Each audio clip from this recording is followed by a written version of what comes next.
All right, let's talk a little bit about Marvel because I know nobody else is doing that on YouTube. First of all, I do want to say I did recently see the Deadpool and Wolverine film, and I enjoyed it thoroughly. And it's a very funny movie. I mean, not all of the jokes are going to land, but a lot of them do, and it has some heart to it as well. I mean, especially with Hugh Jackman in that part, with his gravitas and shit. Like Hugh Jackman, whether you cast him as some kind of mutated freak with claw hands, or you cast him as like a grieving father who will do anything to save his child, including torturing Paul Dano. You know, he puts the same amount of effort and focus into both of those roles. He's in like a goofy comic book movie and he's like crying and shaking and having emotional breakdowns and epiphanies, and it all feels so genuine. And I just really respect that about him. And I mean, also, if you can go into this film without getting spoiled, try to do it, because there are, some delightful, unexpected little appearances popping up. And I don't even know if this is too much to say, but the film does kind of pay tribute to the Marvel films that came before the MCU started, particularly the 20th Century Fox films. And I think that's nice. I think it's nice to acknowledge that previous series and to maybe even give it a little bit of closure, and just to honor the people who worked hard on those movies, because I mean, it's a reminder that there were people out there trying to make this work before Marvel even threw their head in the ring with varying levels of success. But Marvel has had varying levels of success too, and that's kind of what I want to talk about, right? Because recently a lot of people have been saying, oh, Marvel's going downhill. It's not the same. And I was wondering, is that true? Is Marvel actually going downhill? You know? And I decided to take a closer look at it, a scientific look at it, if you will, a mathematical look at it. And so I developed this foolproof formula for determining the overall consistency of each Marvel phase, which is basically how many movies do I like and how many movies do I not like as much. Right? So, right off the bat, this has the potential to piss people off because we're different people with different brains. Like I might love a film that you think is trash. I might disparage a film that you think is awesome. We're just going to have to move past that. This is from my perspective, but I've tried to be as objective as I can, even though objectivity about art is a complete myth and it doesn't exist. I did my best. So, this first phase, we've got what I think is a wildly inconsistent group of films here, right? We've got Iron Man, which is a wonderful start to the series, incredibly charismatic performance by Robert Downey Jr., great way to kick things off. And then that's bookended with The Avengers, which is a film that I have some issues with, namely that I'm just really not a fan of the way Joss Whedon writes dialogue, and I think he basically, the way he filmed it is like really flat, like it's a TV movie. But yeah, it's a fun film, and I'm sure if you were there at the time, it was a very exciting moment in pop culture. I wasn't there at the time, which I'll get into. But I would say out of these six films, The Incredible Hulk is generally considered one of the weaker films. Iron Man 2 generally considered one of the weaker films, even though it does have, some good elements to it. I mean, you don't have Sam Rockwell in your movie and there's nothing to recommend about it. Thor, which I think is just a super boring movie. And then you have Captain America: The First Avenger, which is, it's a Joe Johnson movie. If you've ever seen a Joe Johnson movie, he's like an alternate universe Steven Spielberg with less personality. That's Joe Johnson. So I would say out of these six movies, two of them are really good. So that gives us an overall success rate of 34%. Okay? Let's move on to phase two. That says phase six. All right, phase two.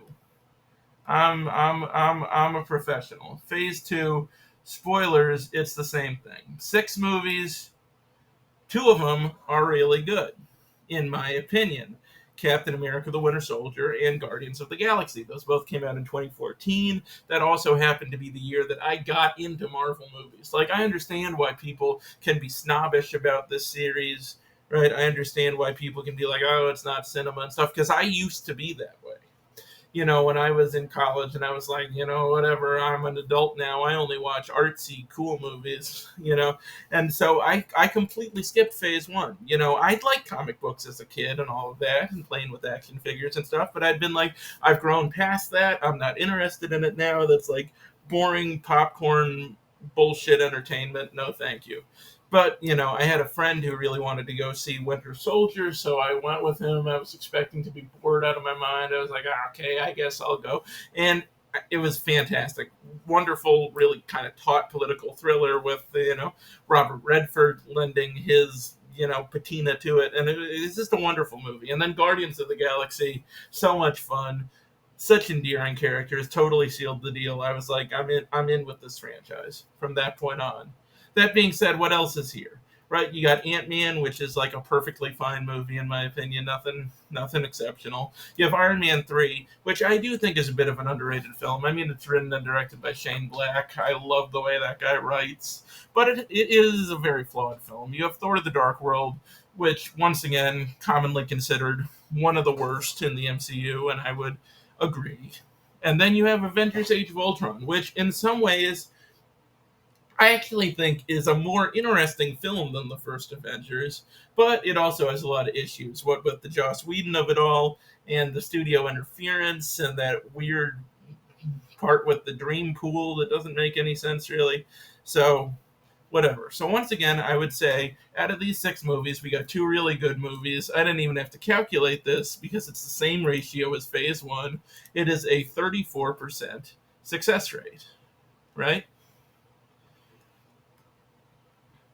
So, let's get into phase 3. And phase 3 is where we're really going to start to see something different because phase 3 had double the movies, right? You have 11 movies here instead of 6, so almost double, and a remarkably high rate of consistency, right? So we go through, right? Civil War, fantastic. Doctor Strange got great reviews. I'm not the biggest fan of it. I thought it was fine. My favorite character in it was the Cape.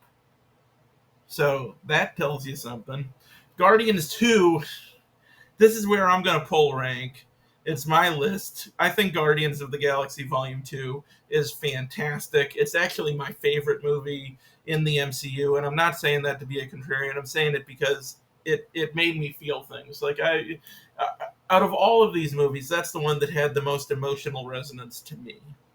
And plus, it has Kurt Russell. Like, what do any of these other fucking movies have Kurt Russell? I don't think so.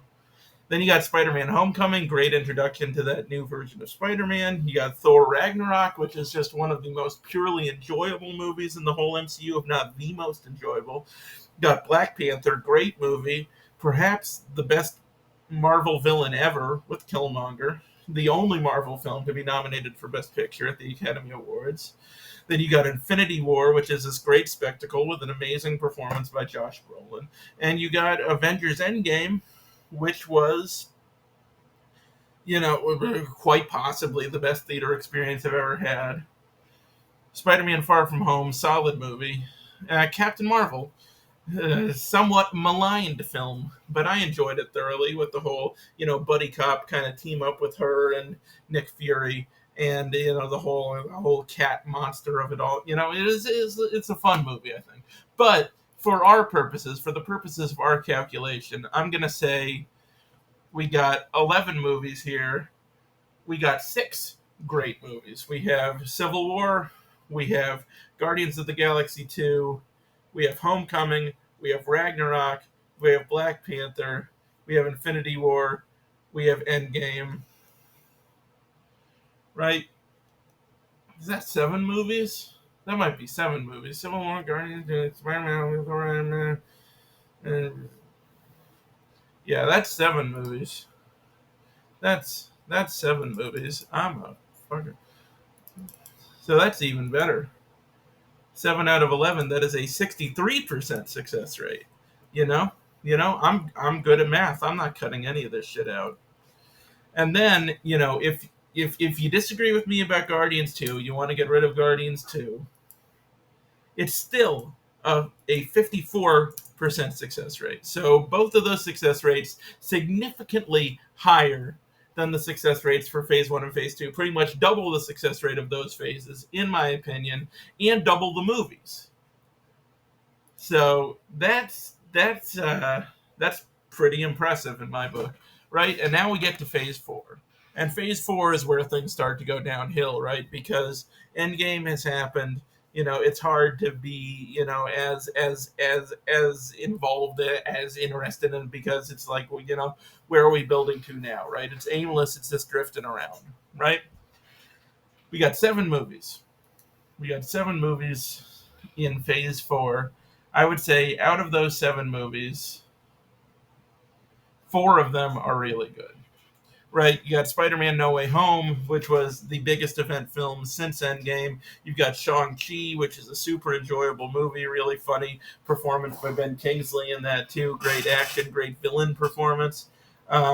We've got Black Panther: Wakanda Forever, which was a, a movie that was, very different than any other movie in the MCU, kind of mournful, more low key, but had a lot to recommend about it. And then you have, once again, me pulling rank with Doctor Strange in the Multiverse of Madness, which was a film that I personally enjoyed very much.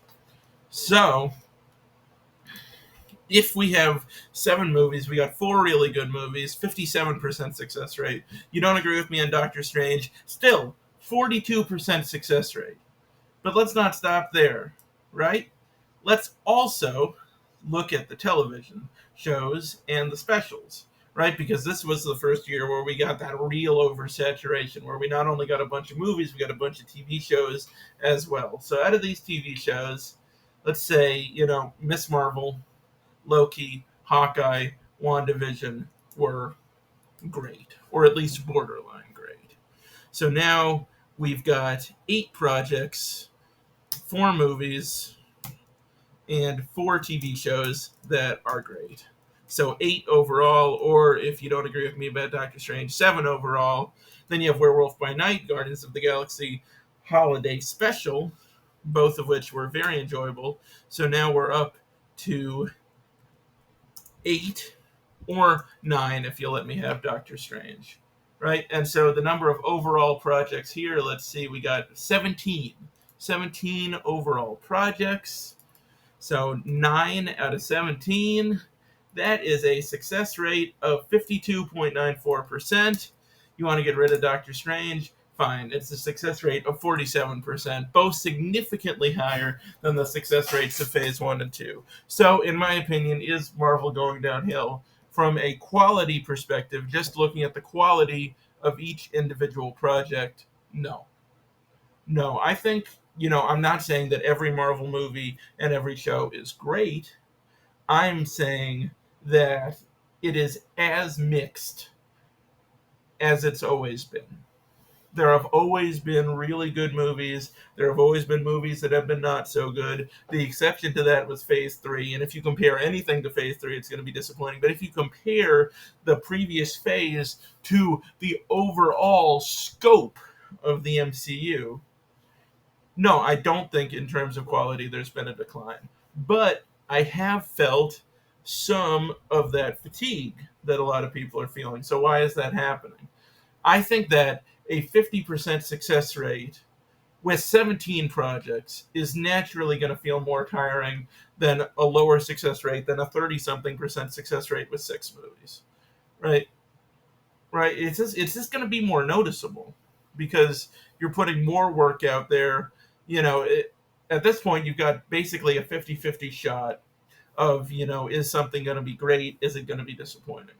Right? And the more you put out, if you don't change that ratio, people are really going to start feeling that after a while. And the other issue is that, it's like, what are we building to? Right? Because Phase 1, we were building to the Avengers. Phase 2, we were building to the Avengers again, like real fucking creative. And then phase three, is the whole building to the snap with Thanos, that whole major cataclysmic event. So it's like, now what are we building to? Well, we're building to the Avengers again, obviously, but we have no idea who the Avengers are or what they're going to do or who they're going to fight. They were going to fight Kang, and I was excited about that because I thought Jonathan Majors, whether he's a shitty guy or not, and it seems like he's a shitty guy, absolutely. He is a really good actor, and I thought he was remarkable as Kang. And, a lot of these more maligned projects like Ant-Man 3, I thoroughly enjoyed, for the record. Um, but, now with Jonathan Majors being removed for being a shitty guy, we got to pivot. We got to have Doctor Doom, and there's no time to introduce Doctor Doom. There's no time to build him up. So what do? We cast Robert Downey Jr., right? Because that's going to get everybody's attention, everybody's excitement. You don't need any preamble when you've got Robert Downey Jr. in that part, based on his experience with the MCU, right? It seems like a terrible idea to me because I think best case scenario, it's going to be super distracting. Worst case scenario, it's going to be confusing. It's like I don't think that they're going to have Robert Downey Jr. just playing a completely different guy. That Tony Stark's over here, Victor Von Doom is over here. I believe that this version of Victor Von Doom is somehow going to be like a variant of Tony Stark, right, from some other reality.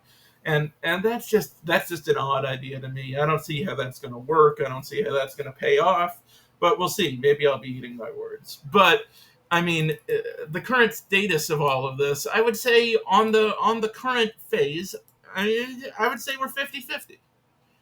I would. I would say we've gotten, we Ant-Man 3, all right, Guardians 3, great. Marvel's fun movie, but not exceptional. Deadpool, Wolverine, great. So about 50-50. Secret Invasion was garbage. I thought it was the worst Marvel anything ever. Loki Season 2, really fun. What If Season 2, Echo. I haven't watched them yet. I don't fucking know. But, this phase is far from over. We got Captain America 4 coming up. We got Thunderbolts coming up. We got the Agatha show for some fucking reason. We got the Daredevil show. We got Ironheart. We got cartoon Spider-Man. We got stuff coming. So it's too early to, to cast judgment upon this current phase. But I would say in this current moment in time, it's not going to be that hard for them to improve their trajectory. I think they need to produce less work to make, so that people are less exhausted just by the amount of stuff they're being asked to consume. So they need to produce less, and they need to trust more in the artistic vision of these people they hire. Like Guardians of the Galaxy was so refreshing because they really trusted James Gunn and went with his vision and went with his writing style. And if they do that more, they did that a little bit with Doctor Strange and the Multiverse of Madness with Sam Raimi. They let him come in and Sam Raimi it up. So if they're willing to do that, if they're willing to make a little less money and stop producing such a tremendous influx of content, and they're willing to let people come in and kind of shake up this Marvel formula that's been established, where every movie kind of has this mid-tone where it's not too dark, it's not too light, fucked up things are happening, but you still have a sense of humor. It's like every Marvel film has this kind of middling tone to it. And if they allow people to come in and express themselves more, then, that problem will solve itself. So I don't think Marvel is in like this horrible state of disarray. I think they need to make small changes to right the ship. And will they be able to do that? Probably not. But even if they don't, in my opinion, basically nothing has changed other than there being more of it. So that's all I wanted to say. I'm sure this was incredibly boring and aggravating. I've talked for way too long. And goodbye forever. Thank you.